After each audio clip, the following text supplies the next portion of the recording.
Welcome to my channel. Hi friends, இன்றைக்கி breakfast idli தக்காளி சட்னி பார்க்க போகிறோம்.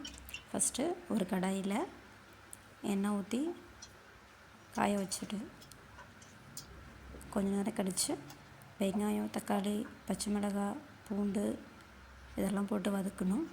இது எண்ணெய் காஞ்சோடனே இதுக்கான தேவையான இன்க்ரீடியன்ட்ஸ் என்னென்னா தக்காளி, வெங்காயம், பச்சை மிளகாய், பூண்டு. ஃபஸ்ட்டு பச்சை மிளகாய், பூண்டு, வெங்காயம் எல்லாத்தையும் போட்டு வதக்கிக்கலாம்.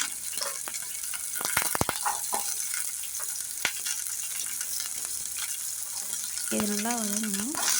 அப்போ தான் இதோடைய ஸ்மெல் இருக்கக்கூடாது. இதோடைய ராஸ்மெல் இல்லாமல் நல்லா இந்த மாதிரி வதங்கட்டும். அப்பப்போ கிண்டி விட்டுட்டே இருங்க, இல்லைன்னா அடி பிடிச்சிடும். இது நல்லா ரோஸ்ட் ஆனோடனே தக்காளி போட்டுக்கலாம். தக்காளியும் நல்லா அந்த கண்ணாடி பதம் வரணும். அதுதான் தக்காளி சட்னிக்கு டேஸ்ட்டாக இருக்கும். ரெண்டுமே நல்லா வதங்கி அந்த கண்ணாடி பதம் வந்தோடனே வச்சுக்கலாம். அடுத்தது இட்லி ஊற்றிக்கலாம். அதுக்கு ஒரு பாத்திரம் இட்லி பாத்திரம் வச்சு தண்ணி ஊற்றி முதல்ல தண்ணி பாயில் ஆகட்டும். தக்காளி சட்னி ஃப்ரை பண்ணி வச்சு இதை இப்போ அப்படியே ஒரு 10 மினிட்ஸ் ஆற வச்சிடலாம். அடுத்தது இட்லி ஊற்றிக்கலாம் பிளேட்டில். ஏன்னா ஒரு பிளேட்டில் 5 இட்லி வரும். நான் 2 பிளேட்டு ஊற்றிக்கிறேன். 10 இட்லி. நல்லா ஃபர்மெண்டேஷன் பண்ணணும் மாவை, அப்போ தான் நல்லாயிருக்கும். குட்டி குட்டியாக ஊற்றிக்கோங்க இட்லி. தண்ணி நல்லா பாயில் ஆனதுக்கப்புறம் தான் இட்லி ஊற்றி வைக்கணும், இல்லைன்னா இட்லி நல்லா இருக்காது.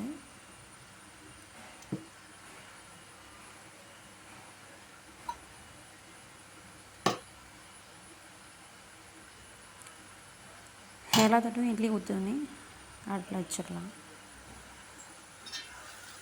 நல்லா பாயில் ஆக்கி பண்ணி இப்போது இட்லி பாத்திரத்தை இட்லி வச்சிடலாம்ல. அதேமாதிரி 2 தட்டுலேயும் ஊற்றி அட்லீஸ்ட் ஒரு 7 மினிட்ஸ் ஆகுது நல்லா வேக வச்சுருங்க. அப்போ தான் நல்லாயிருக்கும். ஹை ஃப்ளேமில் வச்சுருங்க. ஊற்றும் போது சிம்மில் வைங்க, அப்போ தான் கேஸ் வீணாகாது. சிம்மில் வச்சுட்டு ஊற்றி முடித்தோடனே ஹை ஃப்ளேமில் வச்சு ஒரு 7 மினிட்ஸ் நல்லா வேகட்டும். இதுக்கு சட்னிக்கு இப்போ தேவையான உப்பு போட்டு அரைக்கணும். வதக்கும் போது போட்டிங்கன்னா அதோட டேஸ்ட்டு மாறிடும். அதனால் அரைக்கும் போது போடுங்க, அப்போ தான் நல்லாயிருக்கும். இதை அரைச்சிடலாம். இப்போ மிக்ஸி ஜாரில் போட்டு அரைச்சோடனே நல்லா நைஸாக அரைச்சிருங்க, அப்போ தான் நல்லாயிருக்கும். திருப்பி இதுக்கு ஒரு தாளிப்பு கொடுத்துடலாம். தாளிப்பு கொடுத்து ரெடி ஆகிடுச்சு. இப்போது பிரேக்ஃபாஸ்ட் சாப்பிட்றதுக்காக ஒரு பிளேட்டில் 2 இட்லி வச்சு சட்னி போட்டுடலாம்.